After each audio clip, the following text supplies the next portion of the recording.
Hi everyone and welcome back to my channel. I have not filmed a proper YouTube sit-down video for this channel in probably a year. I actually think it was about a year ago now that I filmed my first budget with me video, which was also my first and last budget with me video, and I was talking about budgeting my first month at my corporate job, and I really just felt the urge to come back and do some of these again. So here we are a year later. I have been making a lot of TikToks lately, so if you want to see more from me, definitely follow me on TikTok. I post a lot more consistently there. It's just at Natalie Bedore. But TikTok, you really have to get to the point on TikTok, and sometimes I just want to sit here and ramble, and I thought this was the perfect format for these longer videos I want to make, where I'm just chatting about my budget for the month, how that's going, how I budget as, a young person working a corporate job, yada, yada, yada. So here we are, some context updates on my life in the past year. I am still working at the same job that I was working at last year, so all that's still the same. Still living with a roommate, my same roommate from last year, so a lot of those things in my life are still the same, from a money standpoint. Still driving my car that my parents got me when I was 16. I take good care of her, and I hope she at least has another year and a half left, probably more, we'll see.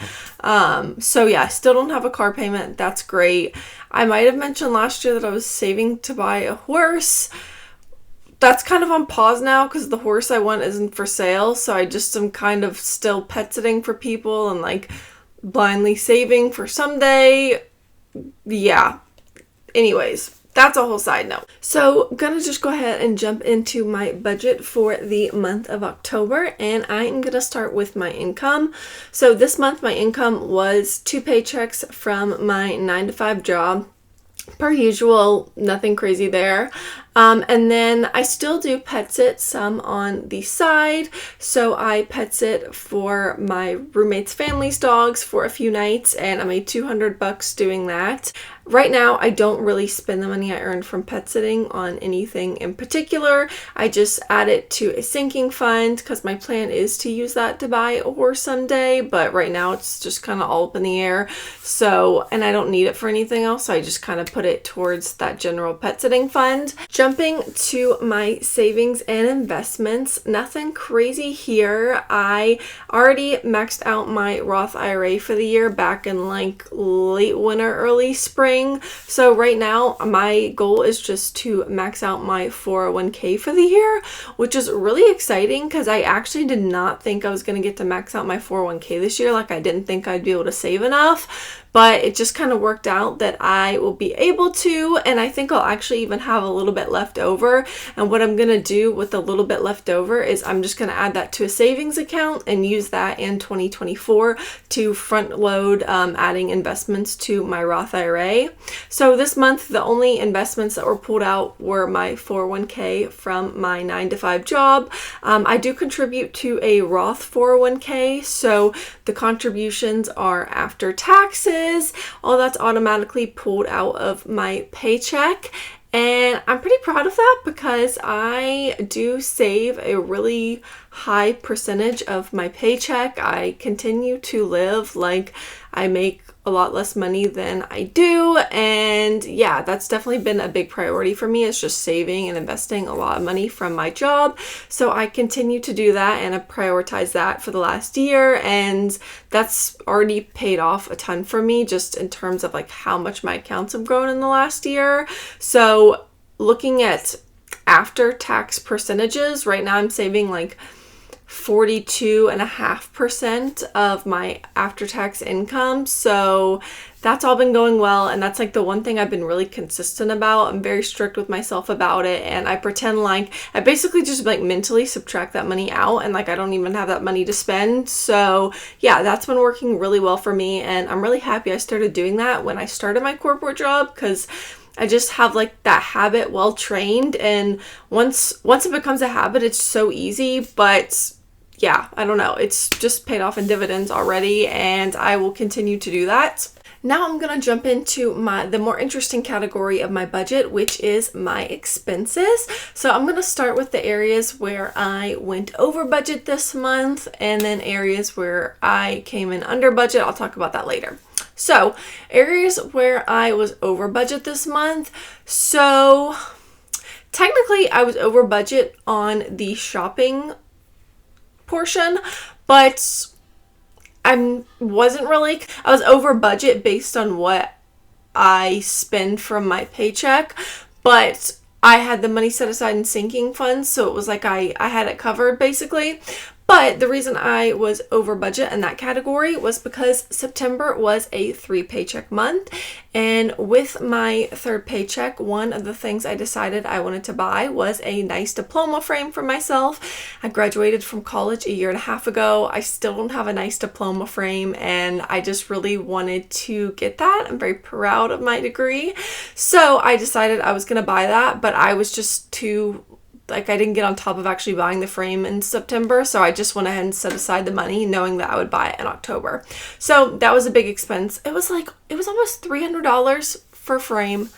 Very expensive, but it's good quality. It looks great, so whatever. Happy I got it. But that was my big expense, and then of course you have your other little shopping expenses like going to Target and getting skincare and the basic things.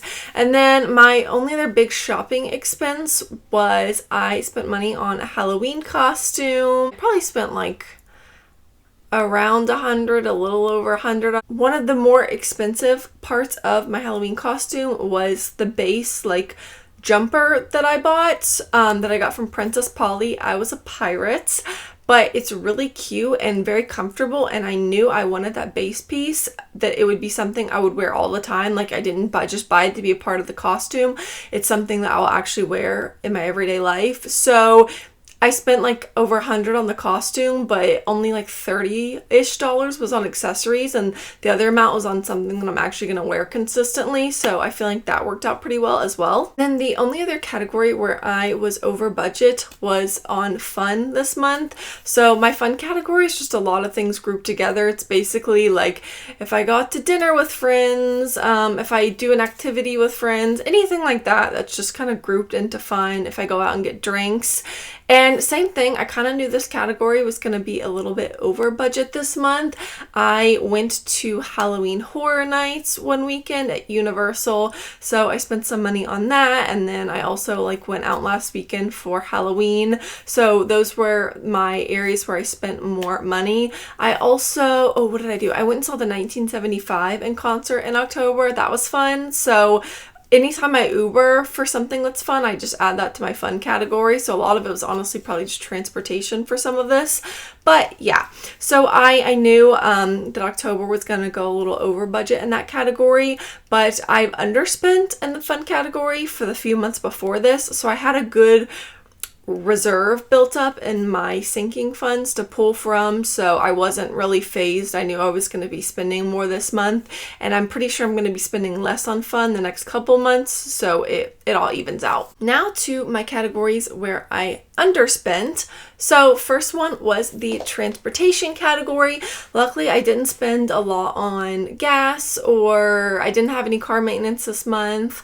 So I really came in under budget in that category, which is great because the extra money every month that's left over in my transportation category, I send to a sinking fund for car maintenance.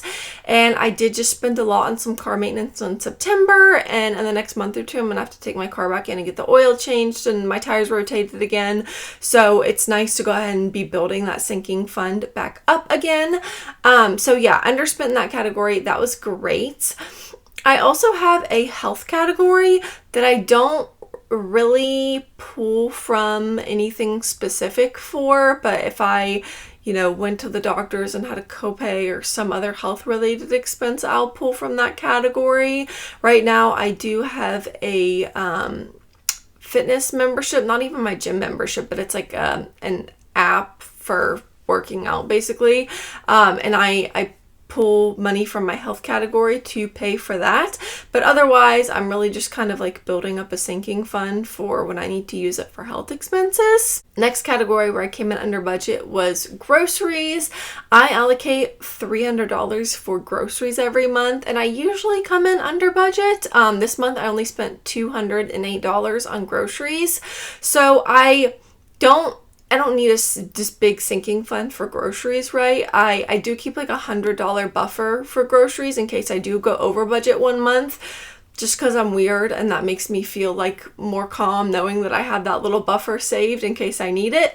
But most months I come in under budget, and so I just apply the money that I didn't spend on groceries to something else. This month I was responsible. I used the money I didn't spend on groceries and I just added it to my car sinking fund for when I do need car repairs and car maintenance done. So that's what I did with the money from that category. And then what other category where I came in under budget was actually travel. So I did go on a week-long autumn trip to New England in October, which was an incredible trip. 10 out of 10 recommend. If you want to see where I went and what my recommendations are, go check out my TikTok for that. But the reason I still went on this trip and came in under budget was because I paid for a lot of this trip in August and September, and my mom and I went together and we split a lot of the costs. So when I booked a lot of the hotels and things, my mom ended up having to like pay me back for them this month after the trip. We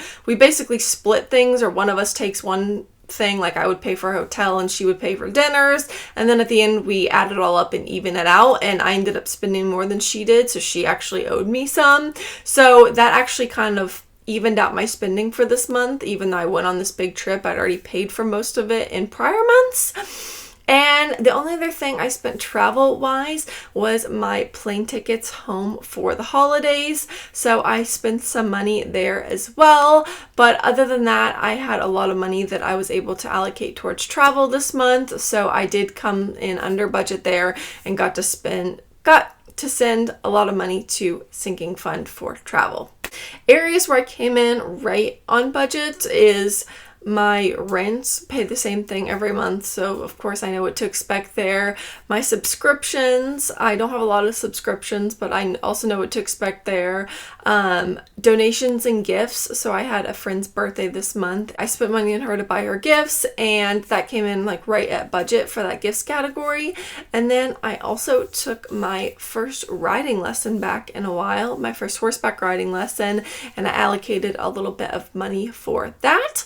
So yeah, those categories I just came in pretty even across the board. But yeah, that was pretty much my monthly budget. And at the end of the month, I go through my spreadsheet, I add up all these amounts, I figure out what I'm sending to sinking funds, what I'm pulling from sinking funds. I also make sure that I pay my rent and I pay off both my credit cards as well.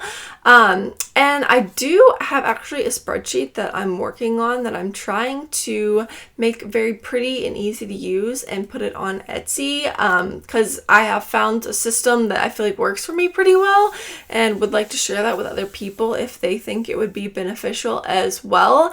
And I told myself I was going to finish that in June, and now it's November 1st when I'm filming this and it's not done yet, but I'm really trying to get that spreadsheet done and up on Etsy by the end of November. So I'll definitely make a follow-up video if I do get that done and kind of walk you guys through the spreadsheet that I found that works for me. But yeah, it's really easy to just kind of track all your expenses and allocate everything to sinking funds. So yeah, that's been working for me the last year and a half, and I've kind of tweaked certain things based on what I'm liking or not liking about the original budget I created, and hoping to put that into something that will hopefully be beneficial for other people as well. Thank you guys for watching. It was kind of fun to get back on camera and just chit chat. Love talking about budgeting and all the nerdy personal finance things. Once again, plug for my TikTok because I've been posting a lot of personal finance things on there. I talk all about how I use credit card points to pay for a good portion of the trip I just went on in October. So if you want to learn more about that, just go check out that, and feel free to comment anything below if you've got questions, and hopefully I will see you guys next month. I'm going to try and hold myself to making these every month now with my budget, and I'll see you then. Bye!